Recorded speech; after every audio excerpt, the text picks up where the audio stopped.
I want to take up these issues now with the Social Services Minister, Ruston, who joins us live from Canberra. Thanks for joining us, Minister. A lot to get through today in these changes. But first up, that example from Phil Abrams. Now, it's not a one-off. I've spoken to other small business people experiencing these problems. How alarmed are you about the way these necessary emergency payments might be removing the incentive to work?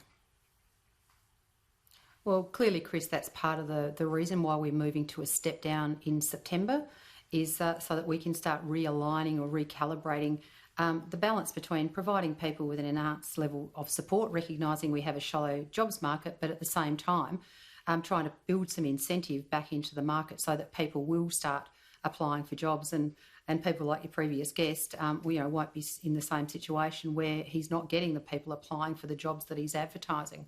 Have you had feedback through your department and through other politicians and the like that this is a widespread problem? Well, certainly we have received quite an amount of anecdotal sort of hearsay about employers struggling to be able to get employees because they believe that the level of support that's out there in the marketplace has actually been a deterrent. And also, as part of the Treasurer's and Treasury's JobKeeper review, one of the findings that came back is that these payments may be providing almost a floor price in the wages market, which is preventing or stopping people from looking for work. So, clearly there is a concern out there, but on the other side of it, we're seeing what's happening in Victoria. And so it's about trying to maintain a balance between the level of support that's needed given the circumstances we find ourselves in, but also recognising that, if you have high levels of support out there that are creating a deterrent from people going to work, then that's also a negative thing for the economy, because clearly we want to get the economy open, we want to get people back to work, and we want to get jobs recreated. Were these payments too generous initially? Well, certainly back in March, when the decision was first made about putting these two payments in place, the increased JobSeeker payment and JobKeeper, we were faced with a situation where the market basically closed down overnight. There were no jobs. We didn't know what was going to happen. And the best thing that we could do was to provide a level of certainty and security to the Australian public that we were going to provide the safety net or the bridge to assist them through the pandemic. Now we're a little further into it, we've got a bit more information, and we're now in the position where we're able to take a little bit more time and target what we're doing. Then going forward, we will be more targeted. But back in March, I don't think anybody knew what we were facing, and we thought as a government the best thing we could do was, I suppose, throw a blanket over the economy to try and keep their confidence so that we could get through the days ahead that were just, nobody knew what was going to happen tomorrow, let alone next month or in 3 months' time. It sounds like they were too generous to start with, and you're obviously trying to wind them back. Now, one of the changes you've made that I think a lot of people will welcome is that you're effectively halving the rate for people who work less than 20 hours a week before the payments came in place. But there will be people who get caught out here. There will be people who worked 2 or 3 or 4 casual jobs but are only getting one JobKeeper payment. They're suddenly going to find themselves living on a fraction of what they used to earn. Well, certainly somebody who, as you rightly mentioned, you can only get the JobKeeper payment for one job. So if somebody had a number of part-time jobs, they would have only been receiving JobKeeper for one of them. But as the economy starts opening up, we're really hopeful that those other jobs that the person was working in will start becoming available again, and they'll be able to supplement the $750 that they get from their under 20 hours a week JobKeeper payment with actual other employment in other jobs. So, this is another temporary measure to try and get people back into the workforce, get everything recalibrated, and settle down to what is going to be clearly a new normal on the other side of this pandemic. Now, the first scheme was in place, or will be in place, for 6 months. This extends it effectively another 6 months.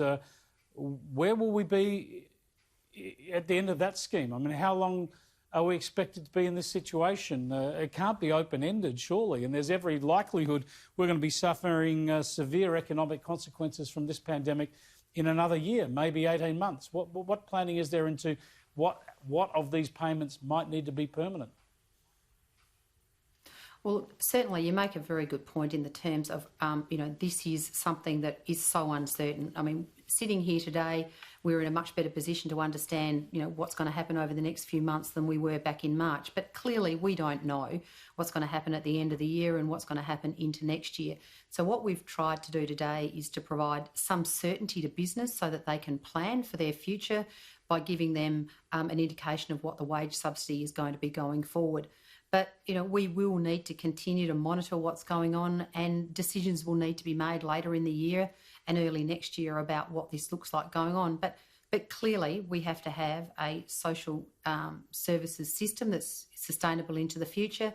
Clearly we have to get business back on its own, standing on its own 2 feet, whatever that might be on the other side of this. And so it's incumbent on government to make sure that we continue to put those things in place that support business and support our economy working its way from where it is today into the future, because it won't be government that restarts this economy, it will be business. And so we just need to make sure that we're sending the right messages to business so that they can recalibrate what they're doing for whatever that new normal is post this coronavirus pandemic.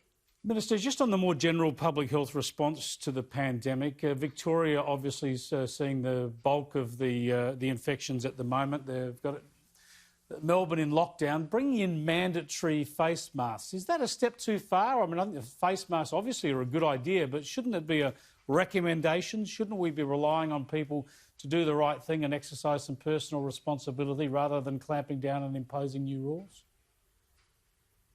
Well, look, clearly this is completely unprecedented, and some of the things that have had to happen in response to the pandemic have been, never been seen before. But, I do think that common sense really does need to come into play here, and people should be taking the kind of personal responsibility not only to look after their own health and that of their family, but also be mindful about what their actions are likely to do in impacting on other people. And, sadly, what we've seen in Victoria could have happened anywhere in Australia.